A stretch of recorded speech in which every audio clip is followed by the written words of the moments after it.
What's up, action takers? Today we're going to be answering a couple quick business related questions when it comes to building the business around your podcast. And this question comes from Brad Shreve from www.queerwritersofcrime.com. That's queerwritersofcrime.com. And yeah, Brad is a mastermind member. He's awesome, staying active, taking action, improving every day. So let's see what Brad has to ask here today, because there's a few different questions.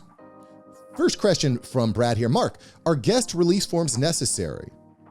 Second question, Mark, I'm having a problem dealing with imposter syndrome. What do you say to that? And then the third question here is, two things I'm dealing with now are, should I form an LLC and what's the best way? Same with trademarking. So there's a few different questions to break down here for Brad. Let me start with the first. Are guest release forms necessary? And the short answer is no, they're not necessary. I don't have a guest release form for my episodes. I have filled them out in the past, typically when I'm like interviewing or teaming up with lawyers or attorneys, things of that nature. Those will be times where guest release forms are handled. Long story short, you don't have to. This is not legal advice. I'm not an attorney, so you might consider it depending on the topics of your conversation. I just tend to go into things with the context of I'm providing you as the guest as much value as possible. There is no reason ever why you wouldn't want me to be producing this on your behalf. Again, the flip side would be if you're maybe into politics or some potentially risque type of concepts, then you might consider that. Another reason why you would definitely want to have a consent form signed. Again, if you're doing this, you definitely want to get a consent form signed, okay? Make sure that you get a consent form signed by your guest if you're going to be using their content for resale, okay? If you're using a guest's advice on your podcast for resale purposes, you definitely want to get a consent form signed.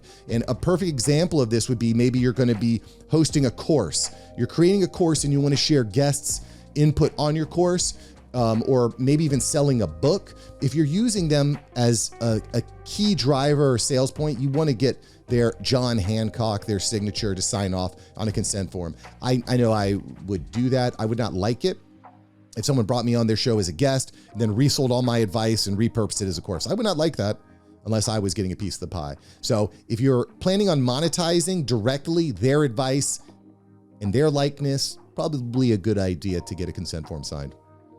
Okay, the second question here from Brad is regarding imposter syndrome. This could be an entire hour-long episode in and of itself. But when we talk about imposter syndrome, it's that feeling of, I really shouldn't be creating content. I really shouldn't be giving people advice because I'm not an expert. Typically it's, I'm not as far along as this other person, right? I know when I was first starting in podcasting, I was nervous about producing content about podcasting because why would people listen to me when there's Pat Flynn out there? Pat Flynn is an expert in the field. And that's true, Pat's great, but just because Pat exists doesn't mean I shouldn't be creating content, okay? So the way that I see imposter syndrome and my mentality towards it is, start before you're ready. You don't feel like you're ready. It doesn't matter. You need to start producing content today. That content should be documenting the process. You should be documenting your journey.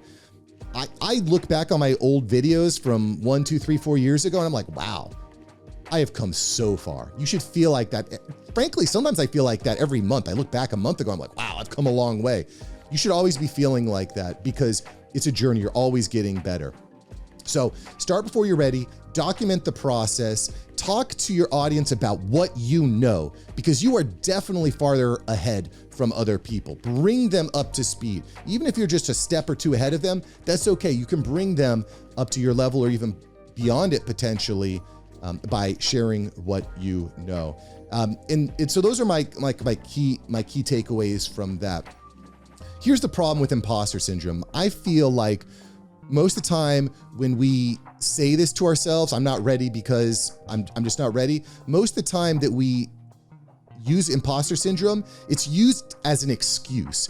It's used as an excuse for why I should not do it today.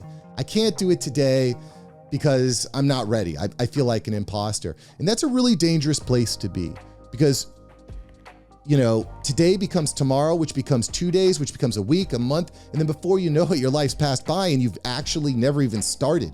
You've never had that progress. And you might say, well, I'll be more comfortable when X happens. Let me tell you something. I've been doing this a long time. You are never going to be comfortable. You're never going to be comfortable. What you can do is you can come to grips with that and you can start to become comfortable with being uncomfortable. Okay, let me repeat that again. You're never going to be comfortable with the challenges that you're going to face. What you can do, though, is you can become comfortable with that discomfort. You can become accepting of the discomfort. I get nervous when I go on stages. And you might say, so many people say, Mark, I'm an introvert. Yeah, you know what? I've got some introvert in me too. I go to a new conference event. If I go to a place where I don't know anyone, I am nervous. Every time I go on stage, before I go live, I am nervous. I am uncomfortable. But I've exercised that muscle over years. Over the years, I've exercised that muscle, so I accept that discomfort, okay? So this is kind of a long, drawn-out answer for understand when it comes to imposter syndrome that you do not allow yourself to use imposter syndrome as an excuse to not start today. Get started, document the process, tell people what you know, and bring them up to where you're at. And every day that you produce, you're going to get better and you're going to move forward a little bit more. Get comfortable with discomfort. I read The 4 Hour Work Week. It's here on my shelf behind me. Great story. Anyway, I digress.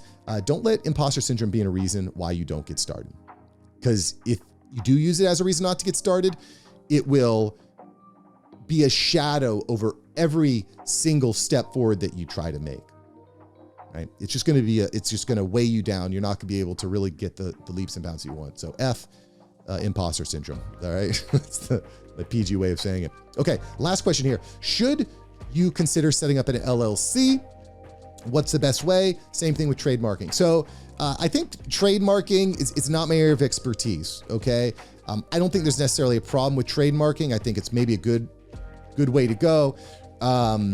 If you are using a logo, you do get trademarking and copywriting by proxy. I don't want to go too deep into that because I'm just not an expert. But I think trademarking like your logo and your show is maybe not necessary. I'd say that's more overrated.